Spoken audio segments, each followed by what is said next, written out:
Hello guys, welcome back to my channel. তোমরা সবাই কেমন আছো? আশা করছি ভীষণ ভালো আছো।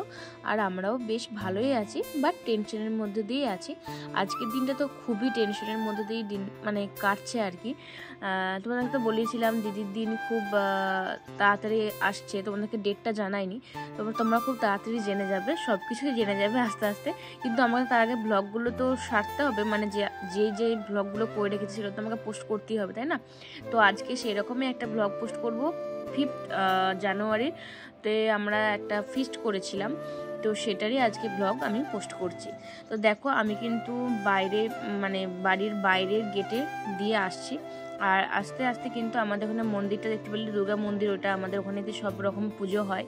তো ওইখানটাকে পেরিয়ে একটু মাঠের ধারেতে আজকে আমাদের ফিস্টটা হচ্ছে, ঠিক আছে? মানে ঘরের পেছনটাতেই হয়নি, কিন্তু একটু মাঠের ধারে করছি। আর এই মাঠটা হচ্ছে যে এই মাঠে হচ্ছে যে আমার ভাই ব্যাডমিন্টন খেলে। আমাদেরকে তো বলেইছি যে ভাইয়েরা কিন্তু ব্যাডমিন্টন খেলে, ভাইয়ের বন্ধুরা আসে। তো এই মাঠটাতেই ওরা কিন্তু সুন্দর করে বাগিয়ে নিয়েছে, মানে ওই পরিষ্কার করে না, ব্যাডমিন্টন খেলতে গেলে তো পরিষ্কার করতে হয় পুরো মাঠটাকে। তো ওরা কিন্তু এখানটা পুরো পরিষ্কার করে রেখেছে, তো এখানে লাইট জ্বালিয়ে ওরা খেলে। তো যাই হোক, তো সেই জন্য এখানে পরিষ্কার বলি আমরা এইখানটাতেই ঠিক করে নিলাম যে ঘরের কাছেও হবে, তো পরিষ্কার জায়গাতেও হবে, বেশ ভালো লাগবে এই শীতের মধ্যে রোদে ফিস্ট করতে। আর এটা শুধু আমাদের ফ্যামিলি ফিস্ট হচ্ছে না, মানে এটা আমি আমার বন্ধুদেরকে ডেকেছি, কারণ এটা আমি আমার জন্মদিনের ট্রিট আমি আমার বন্ধু বান্ধবীদের নিয়ে মানে দিচ্ছি, আমার ফ্যামিলি সবাইকে নিয়ে। তো আমার জন্মদিন আর মিস্টার ভদ্রের জন্মদিন যেহেতু জানুয়ারি মাসে, ওর 4 তারিখে, আমার 15ই জানুয়ারি। তো সেই কারণেই একসাথে আমরা দুজন মিলে সব বন্ধুদের, আমার ফ্যামিলি, ওর ফ্যামিলি সবাইকে মানে করে খাইয়ে দিলাম। তো আমাদের তরফ থেকে ওদেরকে ট্রিট আর কি। তো দেখতেই পাচ্ছ আজকে মেনুতে থাকছে হচ্ছে তোমার প্রথমে এখন হচ্ছে আলু পোস্ত। আর আজকে রান্না সব কিছু কিন্তু আমার ভাই করছে, আর সুমিতদাও একদম হেল্প করছে, কিন্তু মানে দুজন মিলেই করেছে। আর কারুর পাত্তাই ছিল না, মানে আমার বন্ধু বান্ধবীদের বলেছিলাম ফিস্ট হবে, কিন্তু আমরা জন্মদিনে খাওয়াচ্ছি বলেছি, তো সেজন্য অতটা ওরা তাড়াতাড়ি আসেনি আর কি। ফিস্ট হবে বলেছিলাম যে সবাই মিলে এলে আরও আগে থেকে তাহলে তরকারি আর সব কিছু সবজি পাতি কেটে বেটে বেশ ভালো একটা মজা করে করব, কিন্তু কেউ আসেনি। 10টা বেজে গেছে, সেজন্য মা সব কেটে বেটে রেডি করে নিয়েছিল সকালবেলাতেই। আর সবজি বাজার সব কিন্তু মিস্টার ভদ্র আগের দিন রাত্রেবেলা আমাদের বাড়িতে করে রেখে দিয়েছে। আমি টাকা ও হাফ আমি হাফ টাকা দিয়ে দিয়েছি সব কিছু। তো আলু পোস্ত এখন ভাই করছে, আর মা সব কিছু মানে কেটে বেটে দিয়ে দিয়েছে। আর আমার বান্ধবীরা বা বন্ধুরা এসেছে কটার সময় জানো? 12টা, 12:30, কেউ 1:30, কেউ 1টা, এরকম করে। তো ওদের আশা যদি থাকতাম তাহলে আজকে রান্না বা খাওয়া আমাদের কিন্তু কিচ্ছু হতো না। ভাগ্যে সুমিতদা আর আমার ভাই ছিল, তাই হলো। মিস্টার ভদ্র, সৌমজিৎ এরা তো ছিল, এরা মাংস আনা নেই, তারপরে জল আনা, তারপরে অনেক কিছু করছিল আর কি, আরও বন্ধুদেরকে ডেকে আনা। তো ওরা সকাল থেকে 10টার সময় করে চলে এসেছিলো, কিন্তু ওদের আরও এক্সট্রা কাজ ছিল, তো সেইগুলো করছিল। আর আমরা এখানে এই রান্না বান্নার দিকে ছিলাম।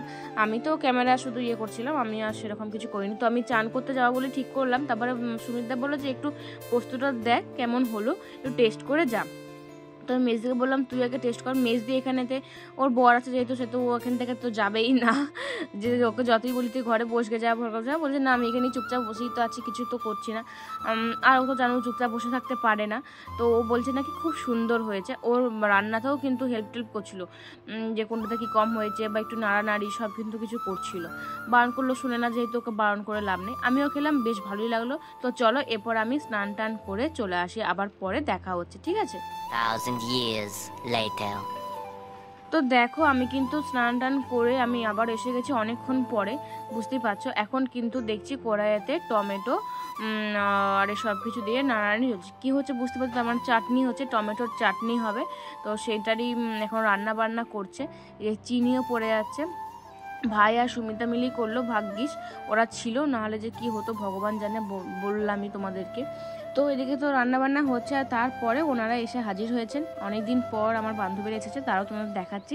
তার আগে দেখো এখানে কিন্তু চাটনি হয়ে যাওয়ার পরে একটু বেগনে হচ্ছিল, কারণ আজকে অনেকগুলো আইটেম হবে, যেহেতু দুজন মিলে খাচ্ছি তার মধ্যে যতটুকু পারি আমরা দুজন মিলে করেছিলাম। তো এদিকে বেগনে প্রিপারেশন হচ্ছে, এদিকে মিস্টার ভদ্র সুমিতার দিচ্ছে, আর মেজদি এখানে চিকে তুলছে।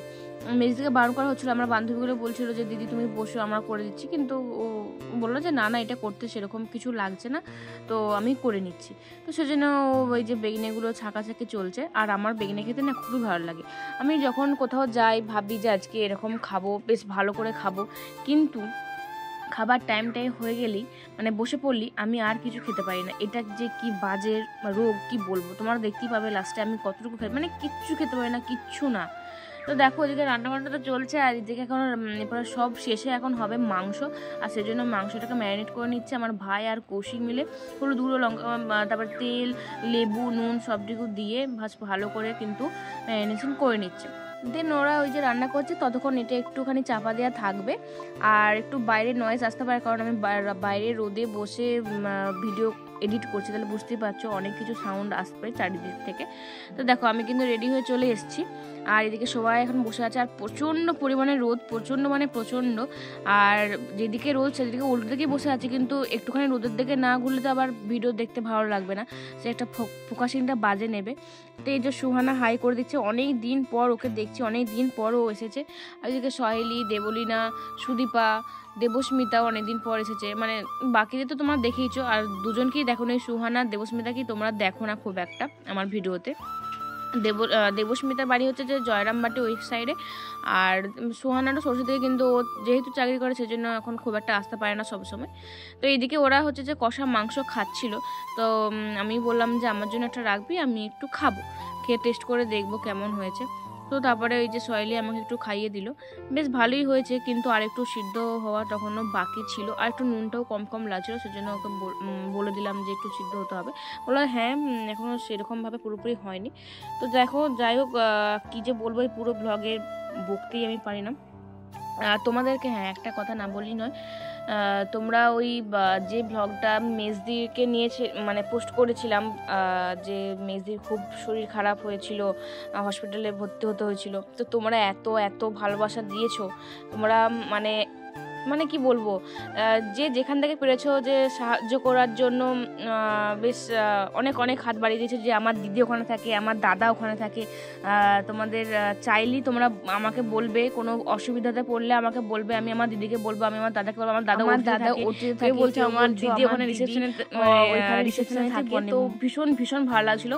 আবার দীপাদি বলছিল যে আমার এখানেই বাড়ি, কোনো যদি প্রবলেম হয় অবশ্যই আসবি, অবশ্যই বলবি। তো এইগুলো দেখে ভীষণ ভালো লাগছিলো। আর কেউ কেউ তো মানে ইনবক্স করে ভর্তি করেছে দিদি এখন কেমন আছে, দিদির কীরকম অবস্থা। তো তোমরা এত এত মানে ভালোবাসা দিচ্ছ, আর তোমাদের এত মানে কেয়ার দেখছি, ভীষণ ভালো লাগছে। তো যাই হোক, এগুলো সবাই পায় না, আমি যে পাচ্ছি এত তাড়াতাড়ি তোমাদের কাছ থেকে, তো ভীষণই ভালো লাগছে। তো দেখো, আর যেহেতু জন্মদিন আমাদের জন্য মানে একটা ট্রিট দিচ্ছি, তো সেই জন্য সব বন্ধুরা কেক টেক এনেছিল, তো সেই জন্য একটু সেলিব্রেশন করে নিলাম, কেক টেক দুজন মিলে খেয়ে নিলাম। আজকে সানাবুড়িও এসেছিলো, সানাবুড়িকে কোলে নিচ্ছিল। সানাবুড়িতে একটু ভয় পাচ্ছিল বলতে, একটু আগেও ছোটোবেলা তো সবারই কাছে যেত জানো, এখন আর ও অতটা মানে যেতে চায় না, মুখগুলো চিনে গেছে, তো সেজন্য অতটাও আর যেতে চাই না। তো সবাই ওকে কোলে করার জন্য একদম অস্থির হয়ে যাচ্ছিলো, কিন্তু উনি তো যাবেন না, মাঝে মাঝে যাচ্ছিলো, মাঝে মাঝে কান্না করছিল। তো দেখো আমি এদিকে কেক সবাইকে খাইয়ে দিচ্ছি, আর বেশ কেকটা সুন্দর ছিল, খেতে খুবই টেস্টি ছিল, আমার তো বেশ ভালো লেগেছে। আর ছোটোখাটোর মধ্যে এরকম কেক আমার বেশ ভালোই লাগে।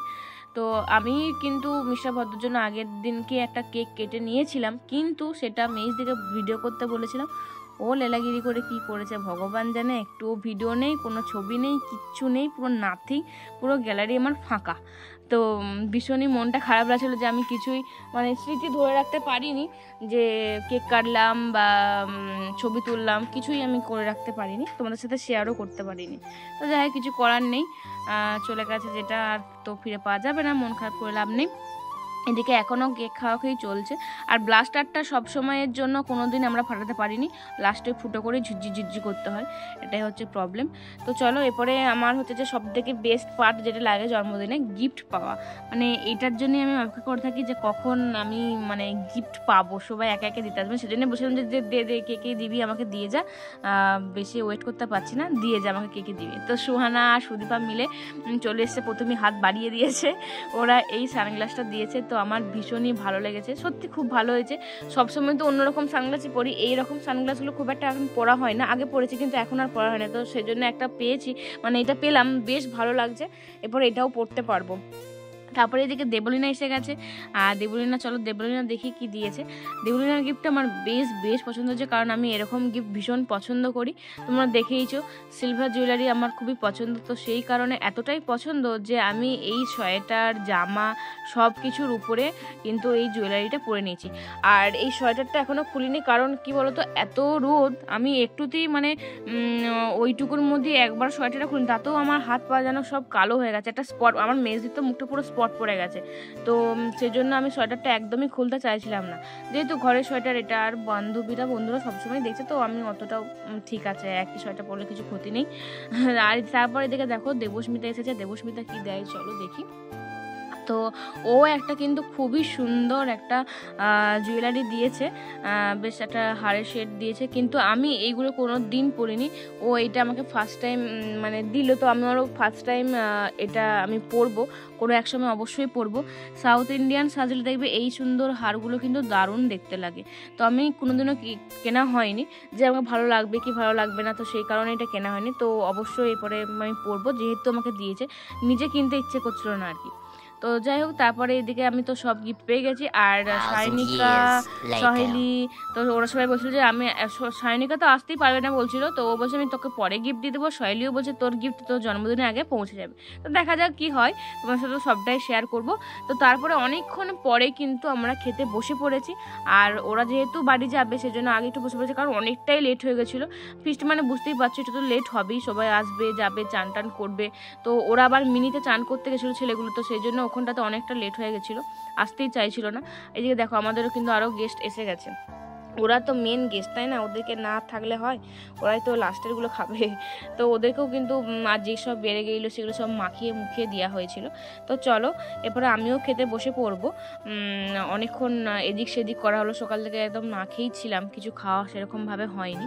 তো আজকের মেনুতে ছিল তোমার ভাত, বেগুনি, তারপরে ছিল তোমার আলু পোস্ত, মাংস, মানে আমার ধনেপাতা ছাড়া এখানে চিকেন কারি করা আছে, আর ছিল তোমার চাটনি, পাঁপড়, আর ছিল পান্তুয়া, আর একটা করে খেজুরের রসগোল্লা।